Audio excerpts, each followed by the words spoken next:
I stared in disbelief as my ex-husband, Baxter, sauntered through the doors of the community center, his new fiancée, Lola, clinging to his arm. The air in the room suddenly felt stifling, and my grip tightened on the flyer I had been distributing for my small business. This was the last place I wanted to run into them. Baxter's gaze swept the room until it landed on me, a smug grin spreading across his face. "Well, well, if it isn't my dear ex-wife, Evangeline. Fancy seeing you here." He had the audacity to chuckle, as if this was all some big joke. I took a deep breath, forcing myself to remain composed.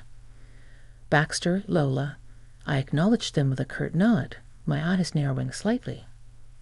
"What are you doing here? Can't a man and his future wife enjoy a night out in our quaint little town?" Baxter drawled, his arm tightening around Lola's waist. "Or is that too much to ask?" Lola glanced up at Baxter, her brow furrowed in confusion. "Baxter, who is this woman?" she asked, her voice laced with uncertainty. Baxter let out a dramatic sigh. "Lola, darling, this is Evangeline, my ex-wife, the one I told you about. Remember?" He turned to me, his gaze hardening. "The one who tried to bleed me dry in our divorce."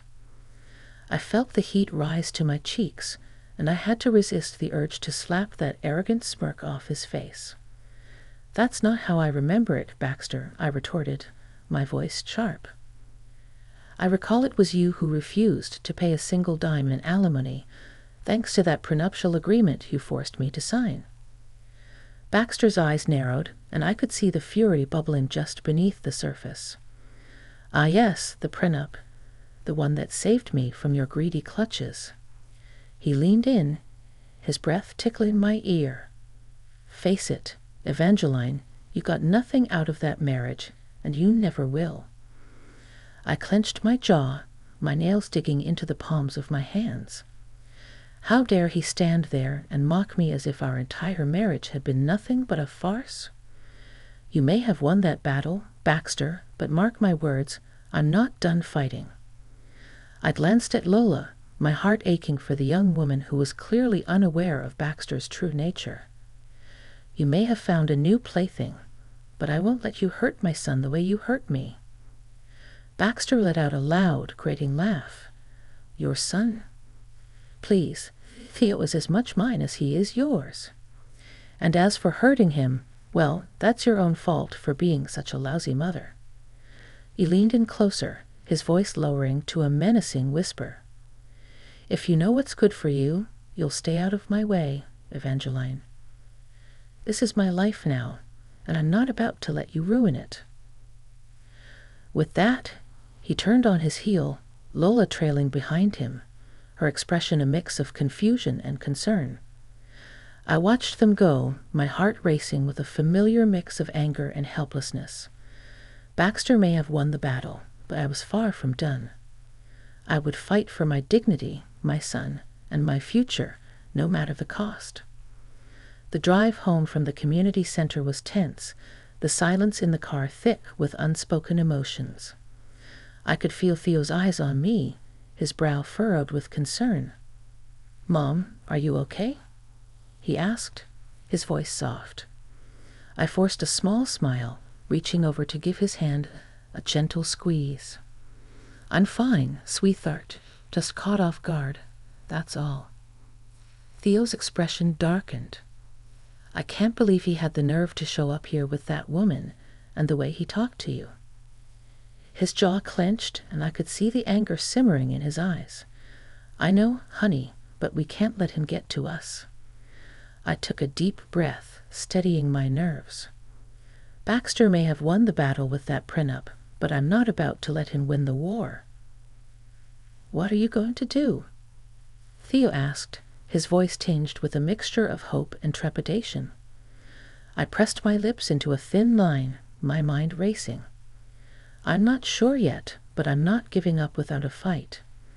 That prenup may have left me with nothing, but maybe there's a way to challenge it." Theo's eyes widened. You mean you're going to take him to court again? I nodded, my grip tightening on the steering wheel. I have to, Theo. I can't let him continue to walk all over me or you. He needs to be held accountable for his actions. Theo was silent for a moment, then he reached out and placed his hand on my arm. I'm with you, Mom. Whatever you decide to do, I'm here for you. I felt a surge of pride and love for my son, my heart swelling with gratitude. Thank you, Theo. I knew I could count on you. I smiled, feeling a renewed sense of determination. Now, let's go home and see what we can dig up on that prenup of ours. I nodded, a small smile tugging at the corners of my lips. Yes, my dear, and not only that, but I believe it's time we do something to help those who were wronged by Baxter's misdeeds. Jasmine, who had been listening quietly, stepped forward, her eyes shining with understanding. I think that's an excellent idea, Eva. We have the means to make a real difference in the lives of those Baxter has hurt. As we began to formulate a plan to use my settlement to support Baxter's other victims, I couldn't help but feel a sense of renewed purpose. Baxter's downfall had been a long and arduous journey, but in the end, justice had prevailed. Now it was time to ensure that his legacy of greed and deceit would never be forgotten. As the dust settled on Baxter's downfall, I found myself standing at a crossroads, unsure of where to go next. The settlement I had received from the invalidated prenup had given me newfound financial freedom, but the journey to get there had left me feeling drained and uncertain. Theo, however, was brimming with excitement, his eyes shining with hope for the future. Mom, this is our chance to start over. We can do anything we want now. I couldn't help but smile at his infectious enthusiasm. You're right, Theo, but I have to admit I'm not quite sure where to begin. Jasmine, ever the pragmatic advisor, stepped in with a reassuring smile. Well, Eva, I think the first step is to take a breath and really consider what you want to do with this opportunity. This settlement isn't just about you. It's about building a better future for you and Theo. I nodded, her words resonating with me. You're absolutely right. I want to make sure we do this the right way, without falling into the same traps Baxter did. Theo reached out and squeezed my hand, his expression earnest. Whatever you decide, Mom, I'm with you.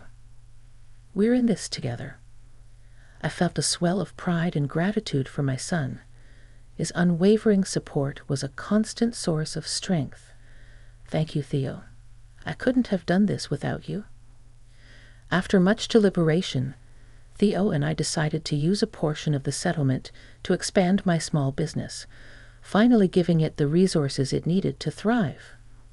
Jasmine assisted us in navigating the legal and financial aspects, ensuring that we were making wise, sustainable choices. The rest of the settlement, however, was set aside for a more altruistic purpose. Inspired by the resilience and determination I had shown in my own battle against Baxter, I decided to establish a foundation to support other single mothers in our community. This is an incredible idea, Eva, Jasmine said, her eyes shining with approval. You've been through so much, and now you have the opportunity to help others who are in a similar position. I nodded, a sense of purpose filling me. Exactly. Baxter's actions hurt so many people, and I want to make sure that his legacy doesn't continue to haunt others. This foundation is my way of reclaiming my story and using it to empower women like me. Theo gave my arm a gentle squeeze, his smile warm and proud. I think it's an amazing idea, Mom. You're going to change so many lives with this. As we worked tirelessly to bring the foundation to life, I couldn't help but feel a sense of peace and fulfillment. It was as if the darkness that had once clouded my life was slowly but surely being replaced by a renewed sense of hope and purpose. And then one day, as I was finalizing the details of the Foundation's mission and programs, I received an unexpected call. It was Baxter, his voice uncharacteristically subdued. Evangeline, he began, his words laced with a hint of desperation. "I need your help." I hesitated, unsure of how to respond. After all the pain and suffering he had caused, a part of me wanted to simply hang up the phone and never speak to him again. But something in his tone gave me pause. "What is it, Baxter?" I asked, my voice cautious. Jasmine placed a reassuring hand on my arm. "Don't worry, Eva. We're going to make him pay for his lies and deceit. This time, justice is on our side." I nodded, taking a deep breath.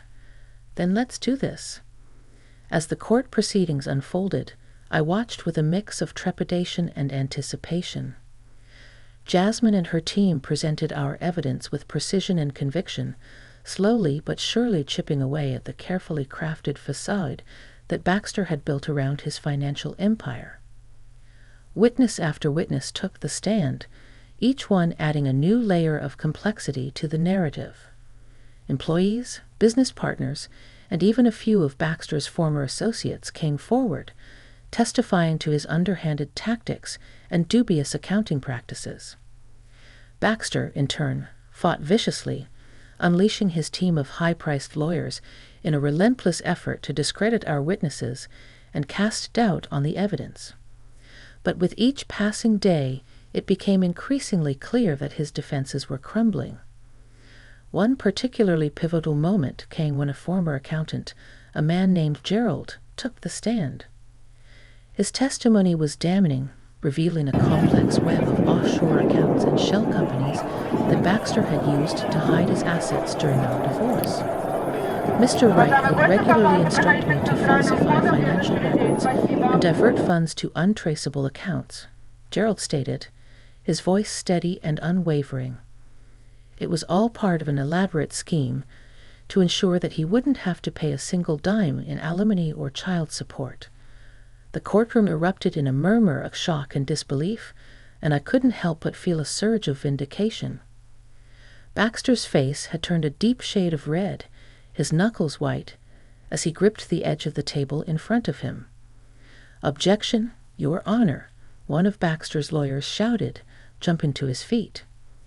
"This witness is clearly biased, and his testimony is nothing more than hearsay." The judge, however, remained unswayed. "Overruled. The witness's testimony is relevant and admissible." She turned her stern gaze towards Baxter. "Mr. Wright, you would do well to refrain from any further outbursts." Baxter's jaw clenched, and I could see the rage simmering behind his eyes, but he remained silent, his shoulders stiff as he sank back into his chair. As the proceedings continued, the tide began to turn against Baxter. The media coverage of the case had grown increasingly intense, with reporters digging into his past and uncovering a trail of shady business dealings and unethical practices. Suddenly, the once untouchable Baxter Wright found himself the target of public scrutiny and outrage. His business ventures began to crumble as investors and partners sought to distance themselves from the growing scandal. "This is a disaster," Baxter growled, pacing back and forth in the courthouse hallway. How could this be happening? I couldn't help but feel a small twinge of satisfaction as I watched him unravel. Maybe if you hadn't spent so much time trying to deceive everyone, this wouldn't be happening, I replied, my voice laced with a hint of smugness. Baxter's eyes narrowed, and he stepped closer, his finger jabbing the air in front of my face. "This isn't over, Evangeline. I'm going to make you and that pathetic mother of yours pay for this." I stood my ground, refusing to be intimidated. "Go ahead and try, Baxter, but this time the truth is on our side." With that, I turned and walked away, leaving Baxter to stew in his own anger and frustration. As I rejoined Theo and Jasmine, I couldn't help but feel a sense of renewed hope. The tides were turning, and the road to justice was finally in sight. As the trial progressed, the noose around Baxter's neck tightened with each passing day. The evidence we had uncovered, thanks to Jasmine's tireless efforts, painted a damning portrait of his deceitful and manipulative behavior. One particularly significant development came when we stumbled upon a complex scheme Baxter had orchestrated to hide assets during our divorce. Jasmine and her team worked tirelessly, combing through financial records and tracing a tangled web of offshore accounts and shell companies. "This is it, Eva," Jasmine said, her eyes sparkling with triumph. "We've got him dead to rights. The court is going to have no choice but to invalidate that prenup. Your Honor, based on the overwhelming evidence we have presented, we are confident that the prenuptial agreement between Mr. Wright and Miss Reed is null and void. Baxter Wright's blatant deception and manipulation have rendered the agreement invalid, and we respectfully request that it be set aside." The courtroom erupted in a murmur of anticipation, and I felt Theo's hands squeeze mine, his eyes shining with hope.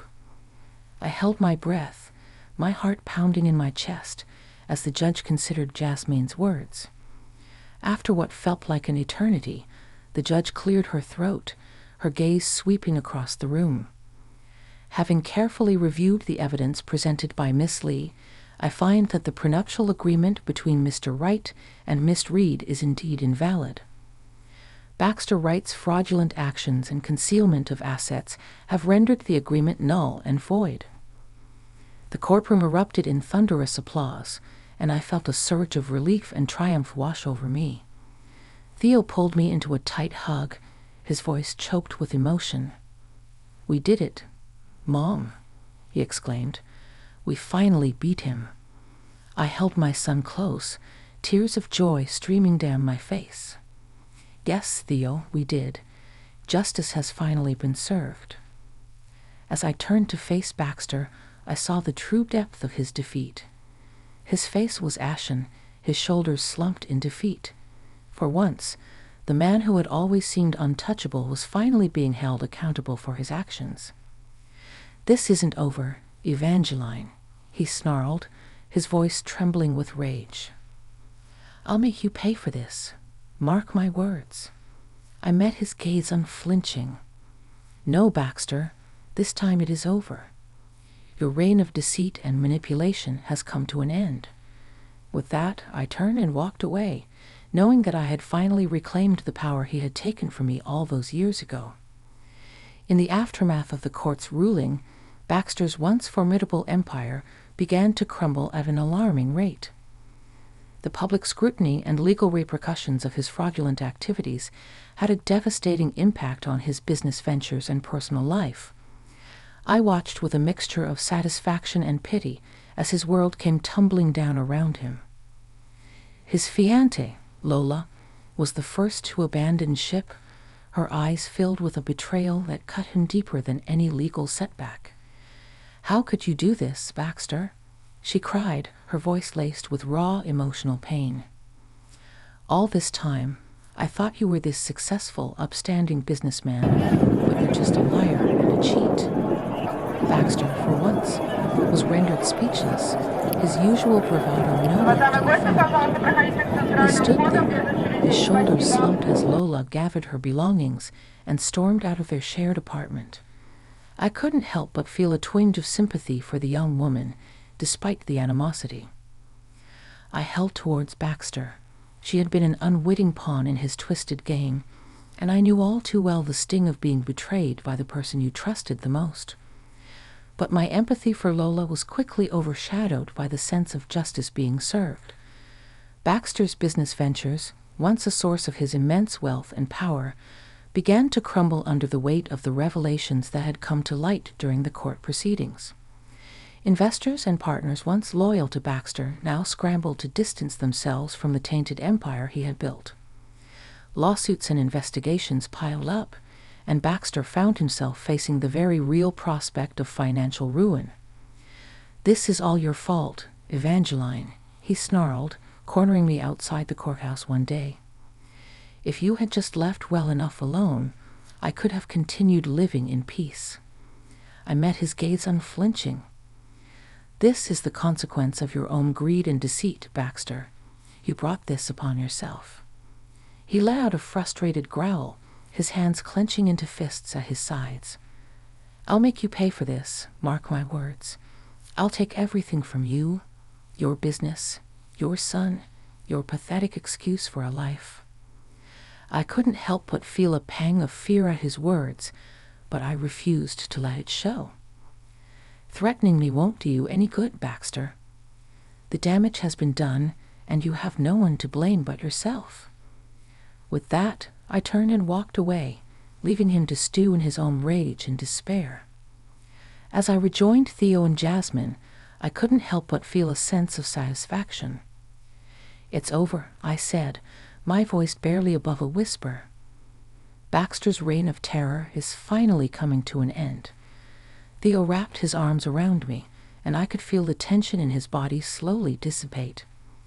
"I'm so proud of you, Mom. You never gave up. And now we can finally move on with our lives." Theo grinned, already reaching for his phone. "I'll get right on it, Mom.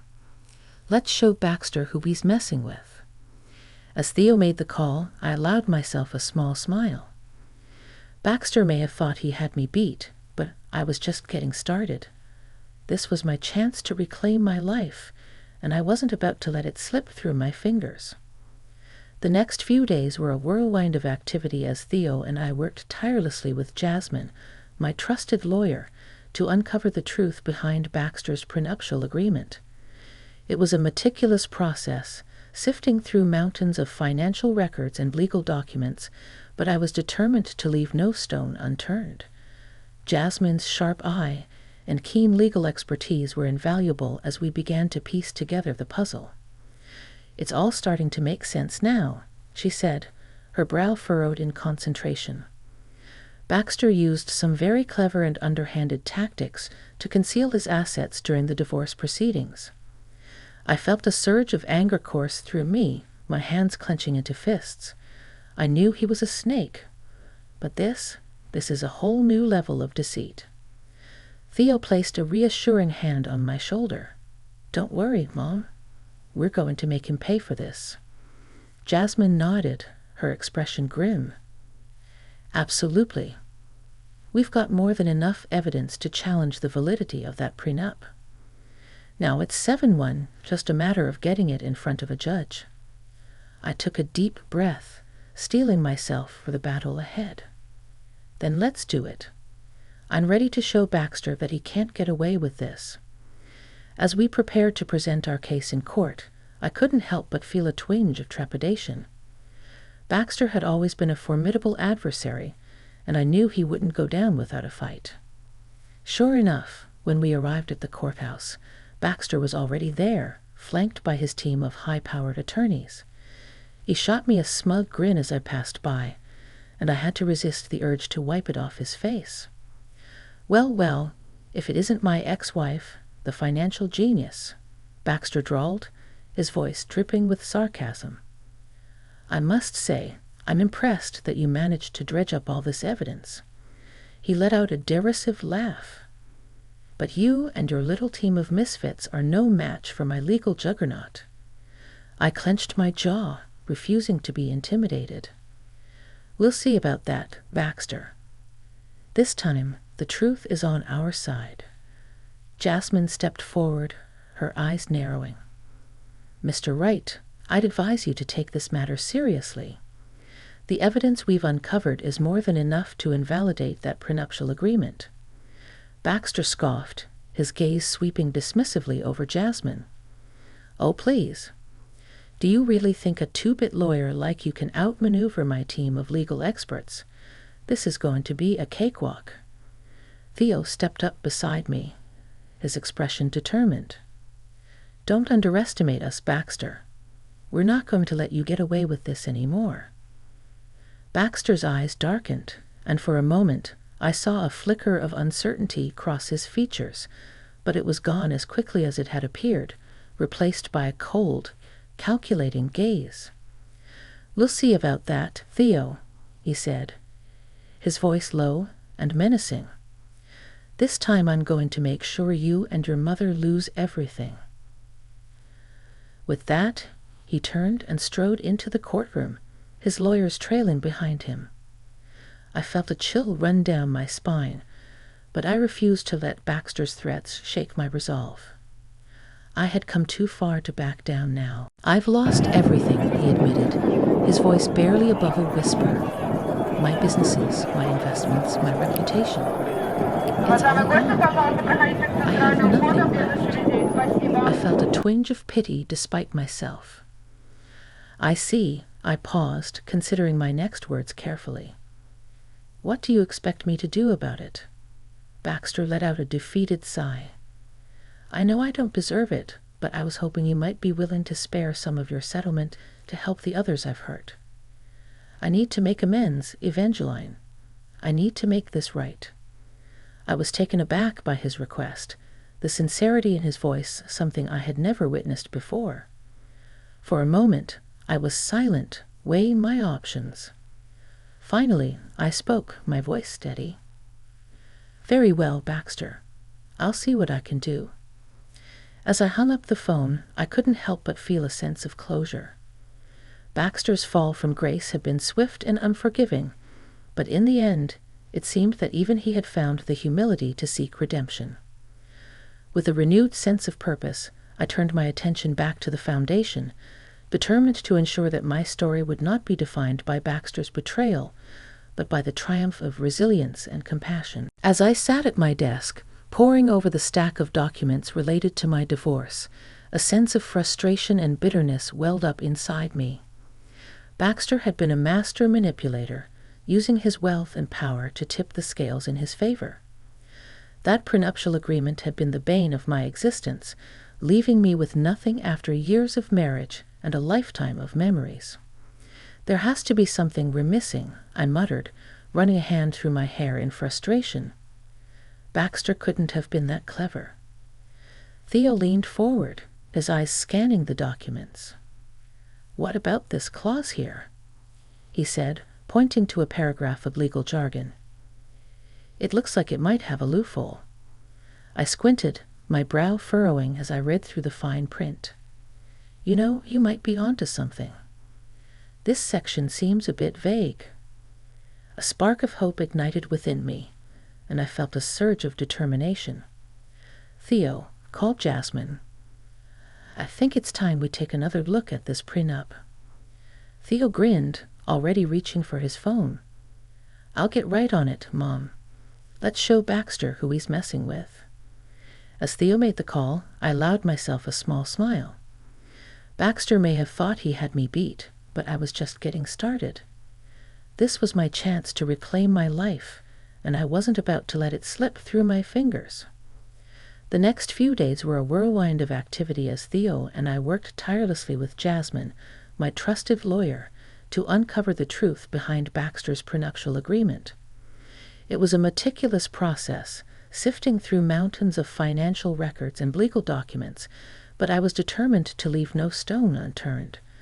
Jasmine's sharp eye and keen legal expertise were invaluable as we began to piece together the puzzle. "It's all starting to make sense now," she said, her brow furrowed in concentration. Baxter used some very clever and underhanded tactics to conceal his assets during the divorce proceedings. I felt a surge of anger course through me, my hands clenching into fists. I knew he was a snake, but this is a whole new level of deceit. Theo placed a reassuring hand on my shoulder. "Don't worry, Mom. We're going to make him pay for this." Jasmine nodded, her expression grim. "Absolutely. We've got more than enough evidence to challenge the validity of that prenup. Now it's 7-1, just a matter of getting it in front of a judge." I took a deep breath, steeling myself for the battle ahead. "Then let's do it. I'm ready to show Baxter that he can't get away with this." As we prepared to present our case in court, I couldn't help but feel a twinge of trepidation. Baxter had always been a formidable adversary, and I knew he wouldn't go down without a fight. Sure enough, when we arrived at the courthouse, Baxter was already there, flanked by his team of high-powered attorneys. He shot me a smug grin as I passed by, and I had to resist the urge to wipe it off his face. "Well, well, if it isn't my ex-wife, the financial genius," Baxter drawled, his voice dripping with sarcasm. I must say, I'm impressed that you managed to dredge up all this evidence." He let out a derisive laugh. "But you and your little team of misfits are no match for my legal juggernaut." I clenched my jaw, refusing to be intimidated. "We'll see about that, Baxter. This time, the truth is on our side." Jasmine stepped forward, her eyes narrowing. "Mr. Wright, I'd advise you to take this matter seriously. The evidence we've uncovered is more than enough to invalidate that prenuptial agreement." Baxter scoffed, his gaze sweeping dismissively over Jasmine. "Oh, please. Do you really think a two-bit lawyer like you can outmaneuver my team of legal experts? This is going to be a cakewalk." Theo stepped up beside me, his expression determined. "Don't underestimate us, Baxter. We're not going to let you get away with this anymore." Baxter's eyes darkened, and for a moment I saw a flicker of uncertainty cross his features, but it was gone as quickly as it had appeared, replaced by a cold, calculating gaze. "We'll see about that, Theo," he said, his voice low and menacing. "This time I'm going to make sure you and your mother lose everything."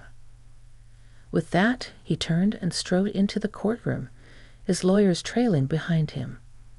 I felt a chill run down my spine, but I refused to let Baxter's threats shake my resolve. I had come too far to back down now.